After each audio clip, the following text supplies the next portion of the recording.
Olá, o programa Conexão está no ar. E a partir de agora, você vai saber dos principais assuntos que rolam no Congresso Nacional. As decisões de Brasília mudam o nosso dia a dia. A presidente Dilma sancionou no último dia 11 o Estatuto Geral das Guardas Municipais. De acordo com a nova lei, essas forças de segurança presentes ainda em poucos municípios passarão a atuar de acordo com regras nacionais. O texto dá a esses profissionais poder de polícia e porte de arma de fogo, tanto para proteger o patrimônio como a vida das pessoas, além de reforçar a fiscalização do trânsito. Veja agora na reportagem de Carla Benevides. Formosa, em Goiás, tem 102 mil habitantes. Aqui, como em outros 756 municípios brasileiros, a segurança pública é reforçada pela Guarda Municipal. Eu trabalho com a prevenção de crimes na cidade, trabalho no controle do trânsito e a guarda patrimonial trabalha no sentido de guardar o bem público, né, as escolas, os postos de saúde, o prédio da prefeitura, as praças municipais. A instituição de guardas municipais é autorizada pela Constituição, mas hoje elas atuam conforme normas definidas pela Câmara de Vereadores ou pela Prefeitura. O projeto de lei propõe regras nacionais. A criação dessa força de segurança continua sendo opcional. Fica a critério do município a forma de capacitação dos agentes, por cursos oferecidos pela Prefeitura ou por instituições como a Polícia Militar, mediante convênio. A atuação pode ser conjunta com outros órgãos de segurança pública. A guarda fica subordinada ao Poder Executivo Municipal. A seleção dos agentes deve ser feita por concurso público e a categoria estruturada em carreira única com progressão funcional.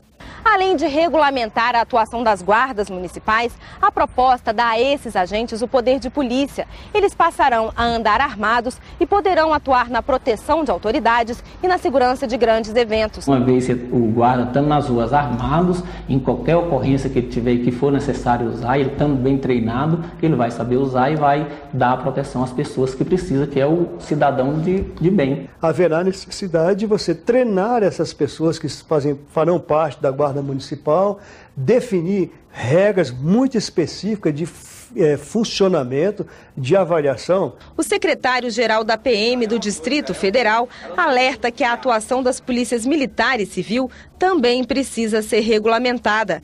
Para ele, a criação de mais uma força de segurança vai agravar o conflito de competência que já existe. Os problemas que nós temos, por exemplo, polícia militar com polícia civil, acontece na área cinzenta, onde há um contato das competências dessas duas polícias. Será inserido mais um organismo, ou seja, mais 5.570 polícias em potencial, sem essa regulamentação. Então, por isso, pode haver problema sim. A Guarda Municipal hoje vive mediante um grande clamor populacional. Hoje nós sabemos que o modelo de segurança pública impetrado no Brasil ainda não consegue atender todas as demandas, né, de segurança da população. Foi uma matéria que superou a questão dos partidos políticos e eu fico muito feliz por estar participando desse momento histórico do Congresso Nacional, em que nós estamos dando reconhecimento às nossas guardas municipais, aprovando o Estado. A regulamentação do uso da maconha no Brasil continua em debate no Senado. A Comissão de Direitos Humanos realizou a segunda reunião sobre o tema, que entrou em pauta naquela Casa Legislativa por uma sugestão popular que defende a utilização da droga para fins medicinais e recreativos, além da permissão para o cultivo. Apesar de proibidos para não acirrar os ânimos, cartazes contrários à legalização da maconha estavam presentes durante a audiência pública. E antes mesmo da exposição dos convidados, o senador Cristóvão Buarque destacou a importância do debate. Eu recebi muitos e-mails criticando, denunciando e reclamando desta audiência. Eu quero dizer o seguinte: se tem um problema sério nesse país, é a droga. E fechar os olhos para esse problema é um crime contra a humanidade, porque são milhões que estão morrendo e sofrendo. Educação e prevenção foram ações muito citadas no combate às drogas, mas os palestrantes reconheceram que o modelo atual é ineficaz. A principal vítima é o próprio usuário. Buscando o lucro fácil e rápido, grupos organizados recrutam mão de obra barata para o tráfico de drogas em um mercado de trabalho ilícito que tem como alvo principal pessoas em condição de vulnerabilidade. Por esse ponto de vista, tanto faz se estamos falando de maconha, cocaína ou crack. As principais vítimas desse mercado são pessoas que buscam trabalho, dinheiro ou que estão querendo consumir alguma substância ilícita. Para o coronel Jorge da Silva, ex-chefe do Estado-Maior da PM do Rio de Janeiro, a lei atual não protege a juventude. Com 33 anos de experiência na PM, ele tem uma nova visão sobre o combate às drogas. Qualquer proposta alternativa ao que está posto é considerada leviana, de má fé. A pessoa que está isso aí esse coronel aí deve ter fumado maconha para ele estar falando isso. Então devo dizer que não fumo maconha, nunca cheirei cocaína, mas quase que dificilmente passo um dia sem tomar meu uísque, que é droga psicoativa e a que mais mata no mundo. Aí eu pergunto, vamos também criminalizar o álcool? Os americanos fizeram isso na década de 20. Por ser uma audiência pública interativa, a Comissão de Direitos Humanos recebeu colaborações pela internet, por telefone, e abriu o debate para o público que estava na plateia. Irmão, há 2 anos, ele começou, sabe aonde, coronel? Na maconha, que todo mundo diz que a maconha não faz mal. Ele começou a maconha. Sabe onde foi que ele terminou, coronel? No crack. Ele morreu, sabe com quantos anos? Com 56 anos. Se a gente legalizar a maconha no Brasil, senador Cristóvão, você passa um recibo para a juventude do nosso país. Se o governo legaliza, qual é a moral, qual é a situação que o pai que está tentando conversar, manter um diálogo com seus filhos, vai dizer para ele: não faça isso, não utilize a maconha, porque ela causa isso, uma série de problemas para a saúde. Falar que a maconha é porta de entrada, a gente já viu que isso é mentira. É mentira mesmo, porque ninguém começa com maconha. Quando você vai numa festa, você não vai pensando em fumar maconha, você vai pensando em beber. A guerra contra as drogas também mata pela desinformação dos usuários. Também mata pela quantidade de substâncias e coisas que eles adicionam nessa droga que eles vendem, que piora muito, muito os efeitos negativos que ela pode causar. São 7 milhões de pessoas que se utilizam de uma substância que poderia estar regulamentada, que poderia estar regulada a um ponto de diminuir os efeitos negativos que ela pode causar. Sobre o uso medicinal da maconha, o senador Cristóvão Buarque afirmou que pretende reunir cientistas para discutir a questão e fez uma sugestão à sociedade. Eu creio que da mesma maneira que um grupo de 20 ou 20 mil e poucos deram entrada a um projeto aqui pedindo a regulamentação da droga, eu gostaria, e tem muita gente me ouvindo, que houvesse uma proposta através de um abaixo-assinado pedindo que o Senado analise a proibição do álcool. Vamos trazer para aqui esse debate. A sensibilidade de profissionais da imagem revelando a biodiversidade de um dos biomas brasileiros menos conhecidos. É isso que você vai ver agora na reportagem especial de André Luiz Rego. É o trabalho dos fotógrafos do Cerrado. As terras do Cerrado produzem alimento e riqueza como fronteira agrícola. Mas esta mesma fronteira avança sobre uma outra riqueza natural do Cerrado, a biodiversidade. Para conhecer o Cerrado é preciso ir a campo ou ver pelos olhos de quem se dedica ao bioma. Muito do conhecimento sobre a existência de espécies da fauna e da flora do Cerrado vem sendo levado ao grande público pelas lentes destes homens. Os fotógrafos do Cerrado. Eu tento usar os recursos da fotografia, ou seja, equipamentos, lentes, flashes, para descobrir uma forma pessoal de documentar e fotografar o Cerrado. Gustavo Gracindo diz procurar a divulgação do Cerrado pelo sentido estético, a beleza que pode despertar a consciência da preservação. Quando eu trabalho com natureza, especificamente o Cerrado, que eu tenho um carinho especial, eu procuro sempre mostrar o bonito.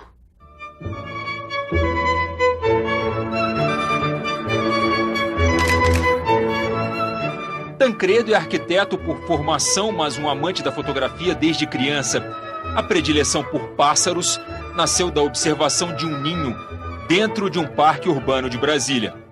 O fato relevante nessa opção é que, caminhando pelo parque Olhos d'Água, procurando folhas para servir de modelo para a xilogravura, foi uma das atividades que comecei a fazer depois de aposentado, encontrei um ninho de beija-flor tesoura, e com a beija-flor fêmea chocando os ninhos, e acompanhei esses beija-flor, o choco desse beija-flor, por quase 2 meses. Isso me despertou e eu passei a fotografar mais assiduamente aqui no Parque Olhos d'Água. O Brasil tem 1.822 espécies de aves registradas.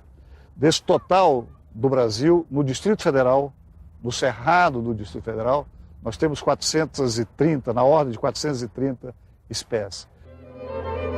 O paulistano Carlos Terrana possui um extenso acervo fotográfico sobre o Cerrado. De mudança para Brasília no início dos anos de 1980, ele encontrou aqui a afinidade necessária com as paisagens naturais que São Paulo não oferecia.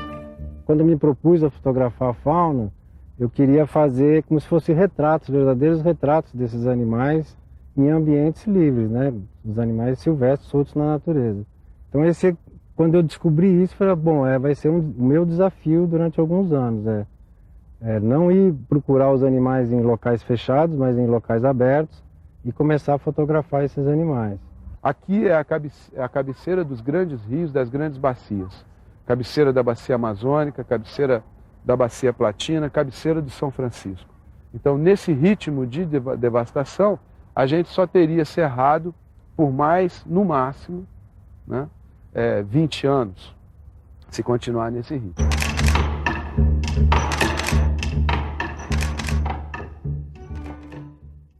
Um projeto de lei quer obrigar as operadoras de telefonia celular a informar a delegados de polícia, no prazo máximo de 2 horas, a localização dos aparelhos dos clientes vítimas de crimes como sequestro relâmpago.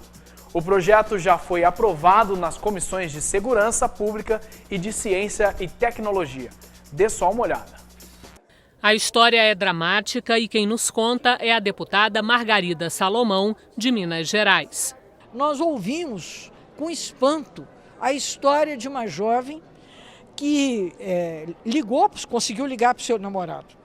Enquanto detida, numa situação de desconforto, de violência sexual, o namorado e a polícia ouviram os gritos da pessoa, a situação pavorosa que ela estava sendo submetida, sem que pudessem recorrer à localização do seu celular. Hoje a polícia está impedida de agir imediatamente em casos como este. E o tempo para conseguir uma autorização legal para ter acesso à localização do telefone celular da vítima é longo, como explica Kleber Luiz, da Associação dos Delegados de Polícia. Uma situação de sequestro, ou comumente chamada também de sequestro relâmpago, se nós tivermos um delegado de polícia bastante diligente, um juiz diligente, um membro do Ministério Público diligente e contarmos com a boa vontade de uma operadora de telefonia móvel, talvez com 3, 4 dias a gente tenha acesso a esse tipo de informação. Só que para uma pessoa que se encontra numa situação dessa, 3 ou 4 dias pode representar a vida. Para dar mais proteção às vítimas de crimes como sequestro relâmpago e acelerar a investigação da polícia, o deputado Arnaldo Faria de Sá apresentou um projeto de lei obrigando as operadoras de telefonia celular a fornecer aos delegados de polícia a localização de aparelhos de clientes em situação de risco.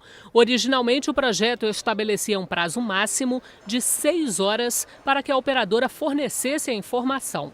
Mas, na Comissão de Segurança Pública, o relator, deputado Efraim Filho, alterou a proposta e a comissão aprovou um prazo máximo de 2 horas para que a operadora diga à polícia onde está o celular do cliente. E é o próprio relator quem explica que outra alteração importante foi aprovada na comissão. A grande modificação do substitutivo, que eu considero um grande avanço na nossa legislação, foi pular a etapa de que se precisaria pedir uma ordem judicial com requerimento ao Ministério Público para se inverter essa ordem e a autoridade policial ir direto às empresas, fornecer em face da iminência do cometimento de um crime ou de um homicídio, como acontece, por exemplo, nos sequestros relâmpagos, a localização imediata da vítima. As mudanças aperfeiçoaram o projeto, afirma Jorge Xavier, diretor-geral da Polícia Civil do Distrito Federal. Por isso, ele torce para que o projeto vire lei o mais rápido possível. É necessário que a aprovação seja urgente, né? Porque com a ideia de proteger as liberdades individuais, o que é necessário, a gente está criando um ambiente em que as forças policiais têm tido extrema dificuldade em trabalhar. Temendo eventuais abusos e excessos, o deputado Sandro Alex, que é advogado, apresentou emendas ao projeto. Elas foram aprovadas e estabelecem que, em caso de uso irregular da localização do aparelho celular de vítimas de crime, o delegado seja punido. Nós temos desde multa a reincidências com a perda do cargo. Parlamentares querem agilizar a aprovação de propostas para combater roubo de cargas. A Frente Parlamentar Mista de Combate ao Roubo de Cargas foi criada para acelerar a análise de propostas com o objetivo de coibir esse crime. Uma delas prevê a suspensão do CNPJ de empresas que comercializem produtos roubados. Confira.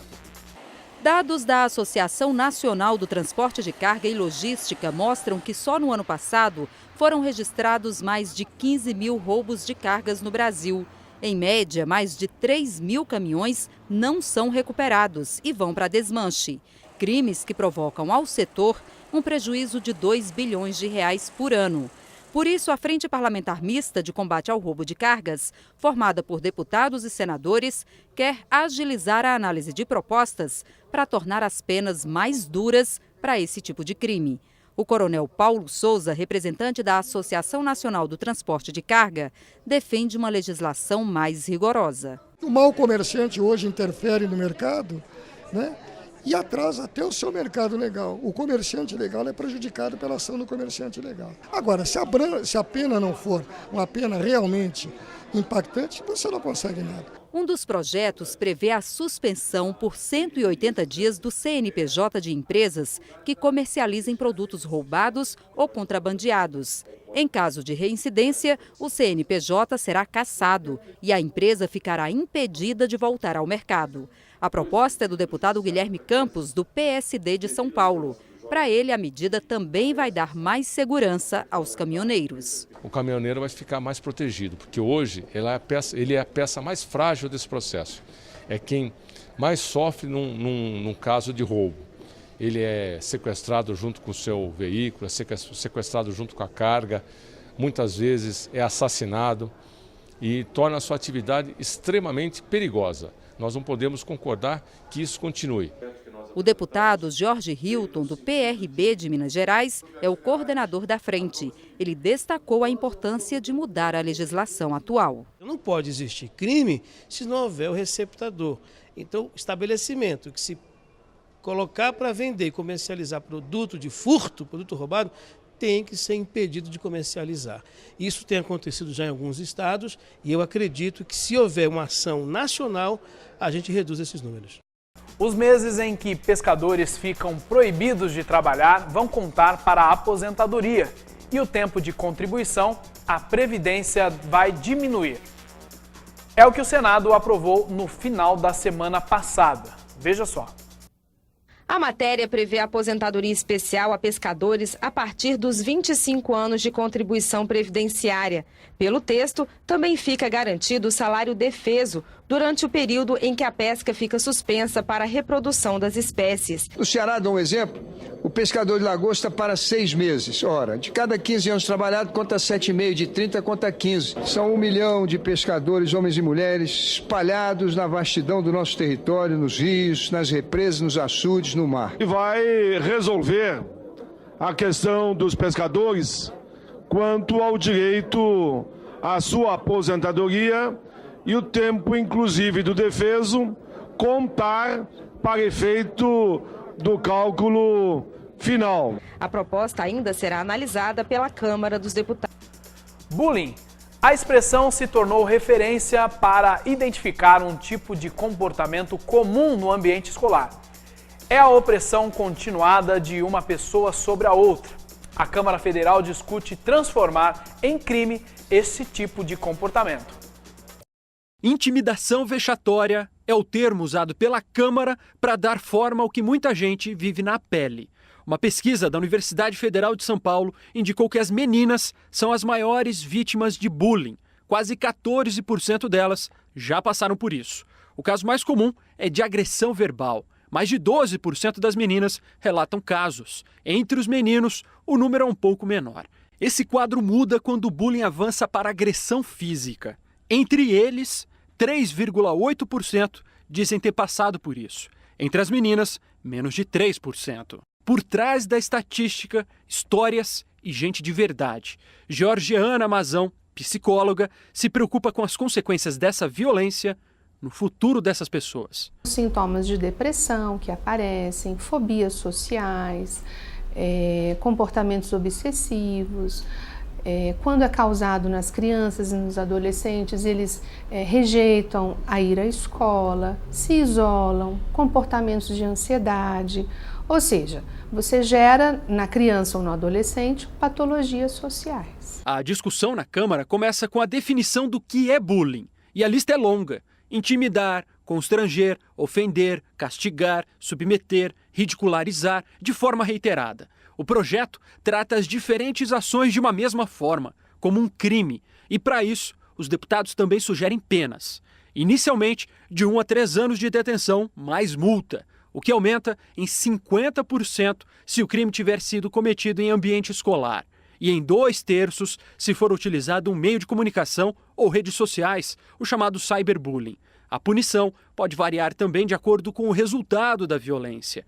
Em caso de lesão corporal ou sequela psicológica temporária, a pena vai de 1 a 5 anos. Se for permanente, de 2 a 8 anos. Em caso de morte da vítima, a pena varia de 4 a 12 anos.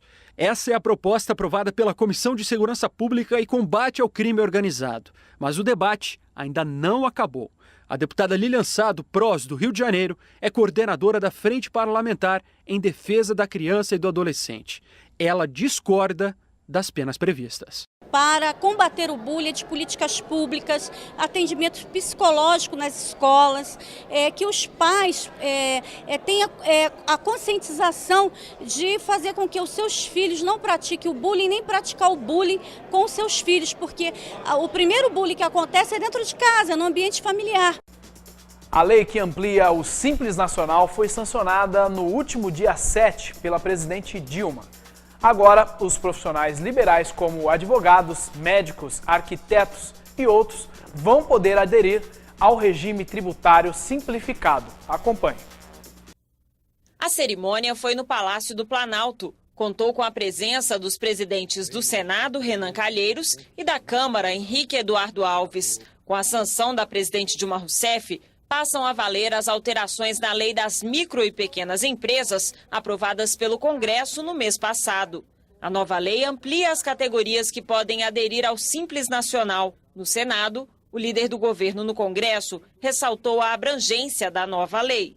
Se nós formos para o mundo da engenharia, o engenheiro civil, o engenheiro agrônomo, as várias áreas da engenharia, temos algo em torno de 500 mil profissionais liberais. Se você vai para o mundo da medicina, o médico, o cirurgião dentista, o veterinário, o enfermeiro, esse mundo todo também hoje está fora do Simples Nacional. A lei também facilita a abertura e o fechamento de novas empresas por meio do Cadastro Único Nacional. De acordo com o Sebrae, serão beneficiados mais de 450 mil empreendimentos em 142 atividades. As novas alíquotas variam entre 16,93% e 22,45%. Multa de R$ 805 para quem não assinar a carteira da empregada doméstica. A punição começa a valer 1 ano depois da emenda constitucional que garantiu direitos a milhões de trabalhadores ignorados pela lei. Mas o trabalho do Congresso ainda não terminou. 70% dos empregados domésticos ainda estão na informalidade, segundo o IBGE. São considerados empregados domésticos quem trabalha pelo menos 3 vezes por semana na mesma casa. A chamada PEC das domésticas, promulgada no ano passado, estabeleceu à categoria os mesmos direitos dos trabalhadores urbanos e rurais, mas ainda não havia punições. A partir desta quinta-feira, os empregadores serão multados se não garantirem carteira assinada, salário mínimo para quem recebe remuneração variável, jornada de trabalho de 8 horas diárias e 44 horas semanais e hora extra. A previsão de uma multa, no caso do descumprimento, que seria de R$ 805,06, né, se o empregador não anota corretamente a carteira de trabalho do seu funcionário. Caso ele seja notificado a comparecer e resolva espontaneamente assinar a carteira de trabalho desse empregado doméstico desde o início do vínculo empregatício dele e recolher a contribuição INSS respectiva desse período todo, essa multa pode cair e chegar ao valor de R$ 402,53. De acordo com o coordenador do Ministério do Trabalho, o efetivo de auditores do órgão não é grande, o que dificulta a verificação do cumprimento da lei. Somos 2.800 hoje e tem 800 cargos vagos. E há um estudo do IPEA de 2012, se não me engano, que diz que nós teríamos que ter, naquela ocasião, mais 5.300 auditores fiscais do trabalho. Pela Constituição, os fiscais do Ministério do Trabalho não podem entrar nas casas dos patrões, a não ser que sejam convidados. A fiscalização será por meio de denúncias que podem ser feitas pelos empregados ou por terceiros. Eles devem procurar as unidades regionais do Ministério, como superintendências e agências do trabalho. O patrão será notificado e, para não pagar multa, deverá comprovar que a situação do empregado é regular. Além dos direitos que já estão em vigor, outros só serão fiscalizados depois de regulamentação. Direitos de cunho monetário, como FGTS, seguro-desemprego, salário de família, esses ainda estão dependendo da regulamentação e essa regulamentação está na comissão mista destinada a regulamentar os dispositivos da Constituição Federal. E termina aqui mais um Conexão. Tudo o que rola no Legislativo Federal e que é de seu interesse passa por aqui. Uma ótima noite para você.